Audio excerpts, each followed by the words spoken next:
আমি আমি এটার দায়িত্ব দিতে চাই এখানকার বিশ্বস্ত মানুষ, আমার চোখে দেখা যে মানুষটা ভালো চায়, বেশ কয়েকজন মানুষ, তার মধ্যে আমি ওনাকে দায়িত্ব দিতেছি। উনি ওনার টিম যারা যারা আছে, যাদেরকে নিয়ে ওনার ক্যামেরাম্যান আছে, ভাইয়া আছে, তো এই বাড়ির প্রত্যেকটা তথ্য আমি এটা মানুষের টাকা প্রত্যেকটা আপডেট জানাবেন এবং ফাইনালি একটা আপডেট থাকবে।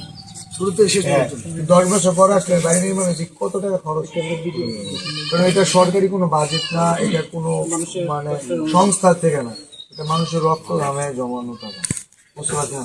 এই টাকাটার মূল্য যে বিধায় আমরা ফান্ড কালেক্ট করছি, এখানকার কোনো টাকা আমরা খরচ করিনি, বুঝতে পারছেন?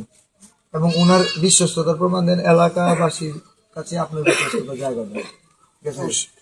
আর যেখানে যে প্রোডাক্টে কিনবেন সর্বোচ্চ ট্রাই করেন যে তাদের ঘর নির্মাণ হচ্ছে, তারা যদি একটু স্যাক্রিফাইস করে, তার মানে 2-2.5 লক্ষ টাকার মধ্যে 3 লক্ষ টাকা দিয়ে একটা মানুষ ঘর করলে যেটা হয়তো সেটা হয়তো তার ক্ষেত্রে 2.5 লক্ষ টাকা হয়ে হবে। আমরা যে ভালো কিছু হোক, যেন ঘরটা দেখে মনে হয় যে এত অল্প টাকা এত সুন্দর ঘর, এটার জন্য বল। এটা কতদিনের মধ্যে হবে? 15 দিন ইনশাআল্লাহ।